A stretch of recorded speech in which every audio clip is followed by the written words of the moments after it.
Hi there, IceMan here, and today we are going to do another Raid Shadow Legends video.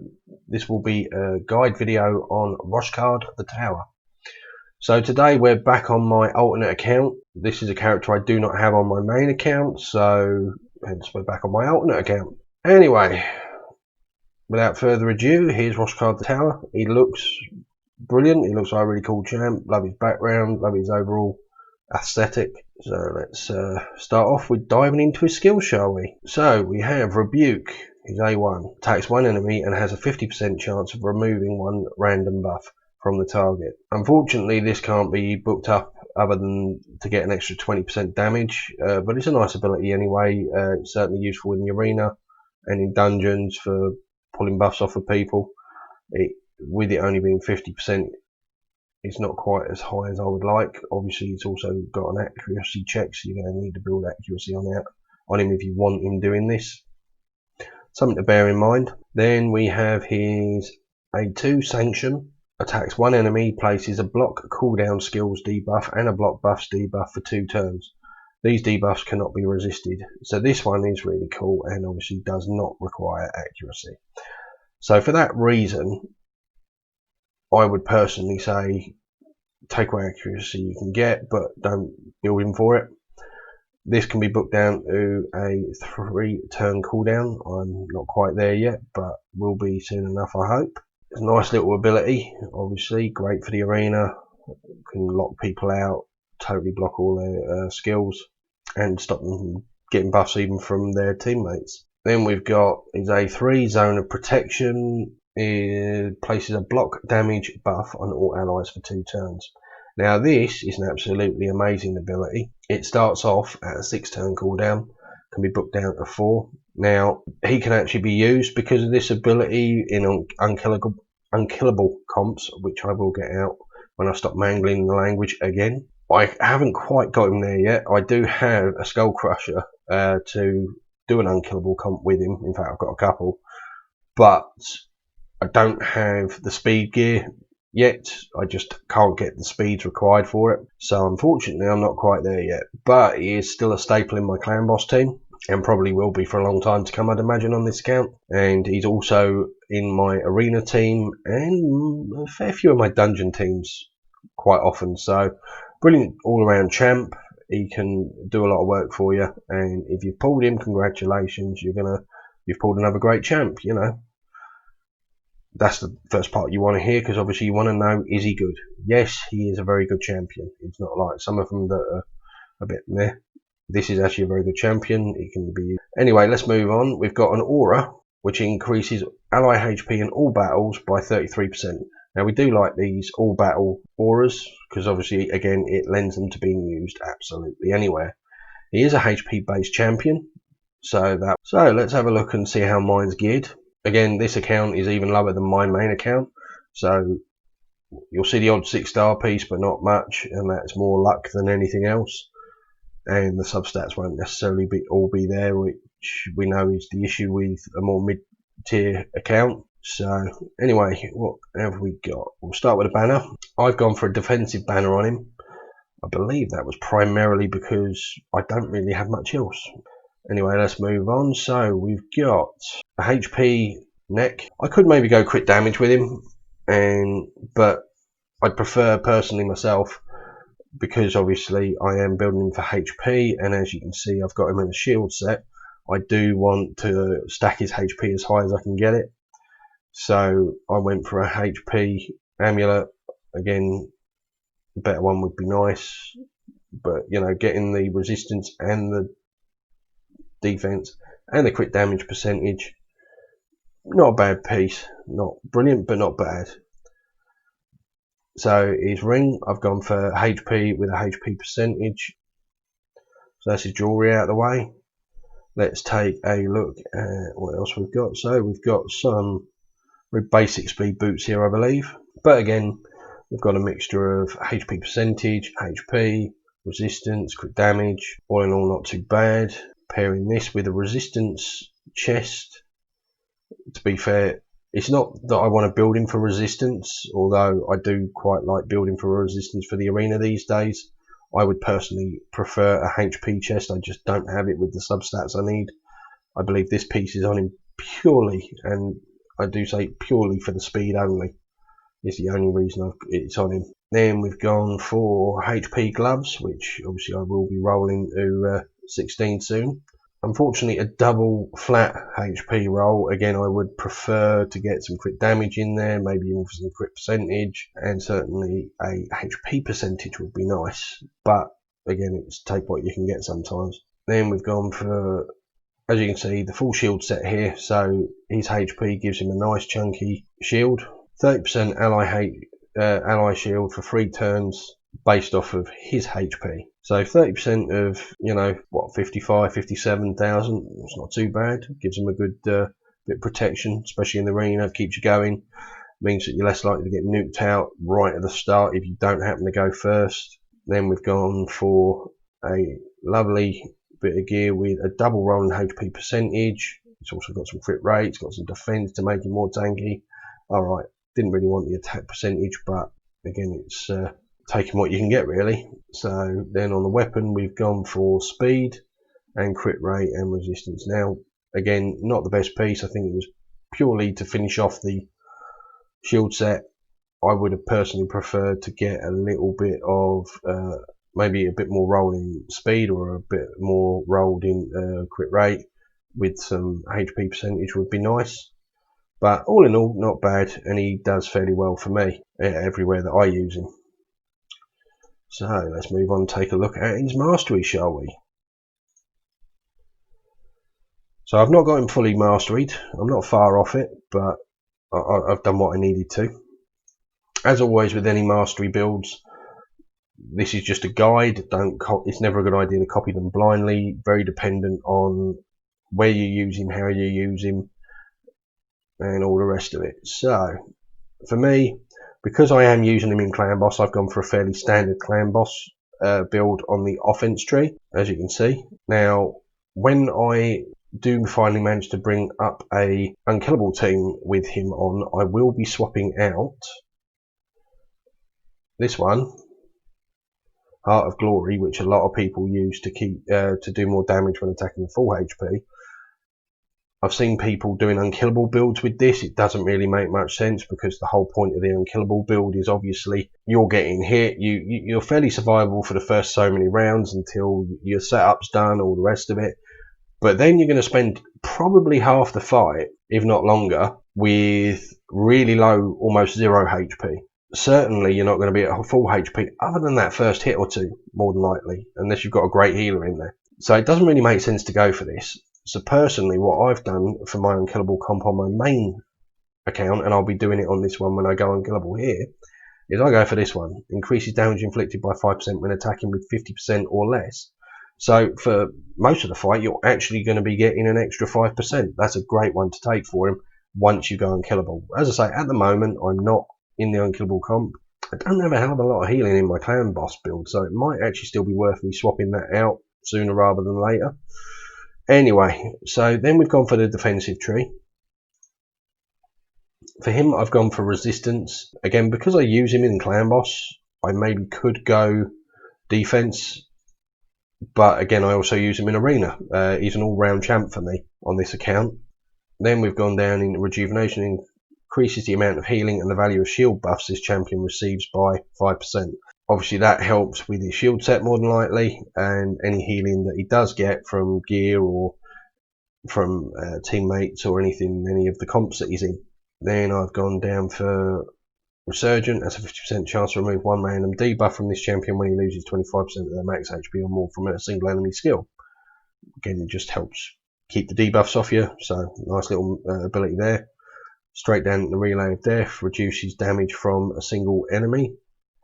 Obviously, again, very useful for Clan Boss, but also very useful in the arena dungeons, wherever. I will be, more than likely, although I'm not entirely decided here, I've gone down for this one, so he's got a 50% chance to counter attack when the champion loses 25% of their max HP or more from a single enemy skill. So that's a good one for the arena and for dungeons and all the rest of it. But I would also like to take this one, has a 20% chance to counter attack when they apply a stun, sleep, fear, true fear or freeze debuff on an ally.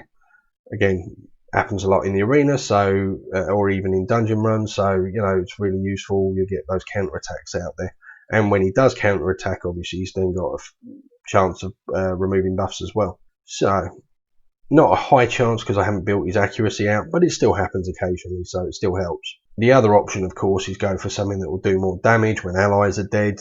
Certainly that's more usable in the arena for me, I'd say, in Clan Boss. When you get to the point where your allies are dying, the fight's pretty much over, so you're not going to get a huge damage boost from that at that point. Anyway, that's how I've gone with his masteries, and that's how I've got him built. So let's take him into some content and you can see what he does. So we'll do a quick arena match.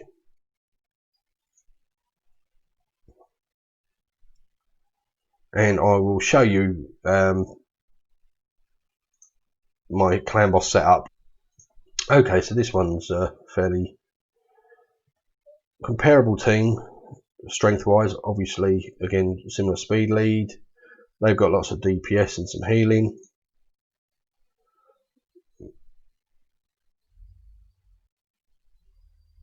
And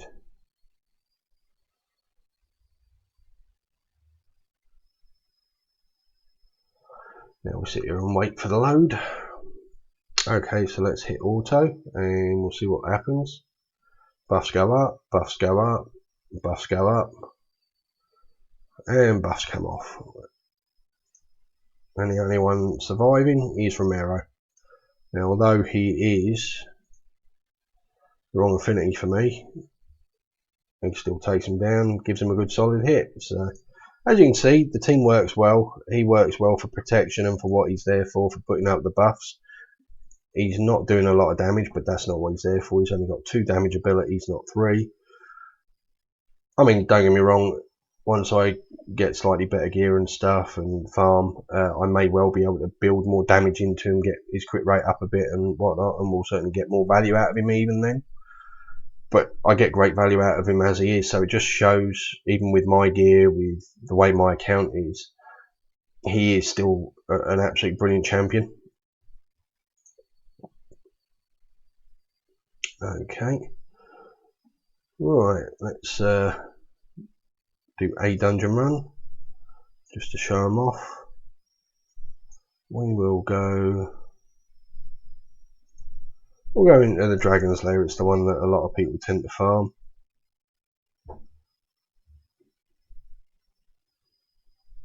So I'm not quite doing Dragon 20, as you can see. Currently for me it's around 17's the easy farmable stage. At the moment this is the setup I've got. We will take Miscreated Monster out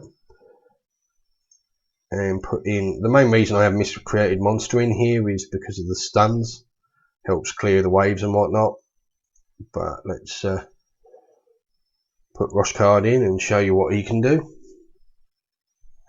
I'm not entirely sure this will work, to be honest, but I used to use him certainly for lower end, but again, for me he tends to be mostly arena and Clan Boss.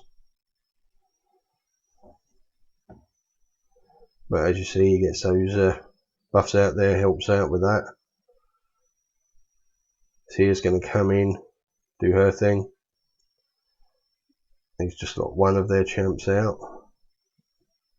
Not that we're taking any damage, he's put that block damage up, so that's great.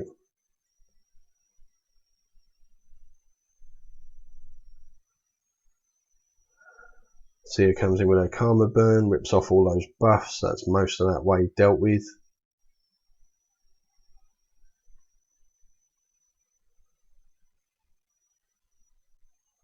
And we're on to wave 2.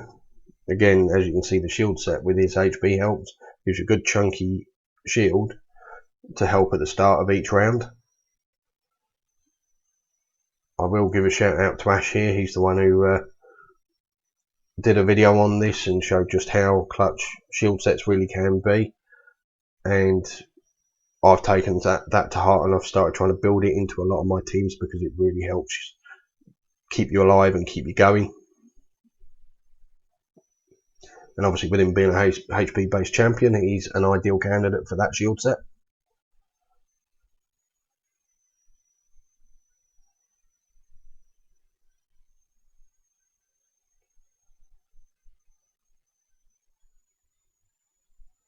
As you can see, Karma Burn did a good chunk of damage there. But again, he gets his buff up nice and quick, keeping us alive.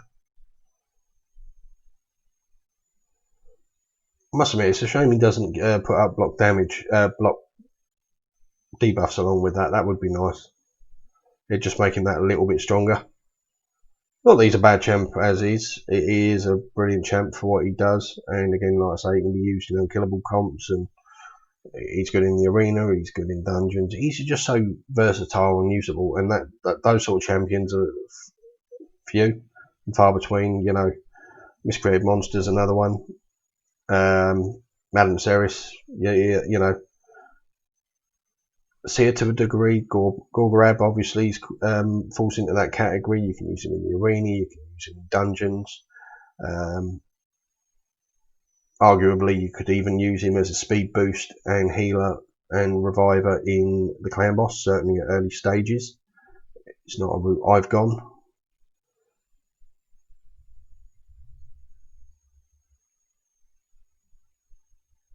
Now, this isn't going to be the quickest run, so we'll probably give it a good cut. So here we go. Ooh, Ancient Shard, I'll take that. Bionic did say that he thinks we're due an Ancient 2x chance probably in the next week or two. I don't doubt he's probably right, so certainly save up all those Ancients while you can. Always a good idea to wait for the 2x's as opposed for the 10x's. I must admit, I fell into that trap early on. I was lucky. I managed to pull Valkyrie and Septimus for a 10x, and it kind of convinced me that I should keep trying. But to be honest, I probably wasted more shards and got less decent champs because of that. So anyway, as you can see, 3 minutes 32, not bad at all. He certainly was integral in keeping the team alive, getting them there, helping Seer have the buffs to do her damage. And now we're going to take a quick look at my clan boss setup. Okay, so this is my clan boss team. I've got Foley in the lead. It just seems to work out fairly well for me that way. Plus, I do not want Roshcard taking the stuns because obviously he's throwing out the block damage buffs, and I want those up as often as possible to help keep me up. Frozen Banshee for her damage. Skull Crusher brings obviously his unkillable on himself and his ally protection. So, you know, works fairly well. Not the best, but it's a good solid team, and I think it needs tweaking a bit more than anything. But anyway, it's a good team. It works well enough for the moment. So that's Roshcard the Tower. He's a good champ. I'm sure you'll enjoy playing him if you got him. I'm the IceMan. This was another Raid Shadow Legends video. I hope you enjoyed watching. If you did, please consider subscribing and giving it a like, and I'd be happy to take any comments that you'd like to leave. Anyway, see you in the next vid. Bye.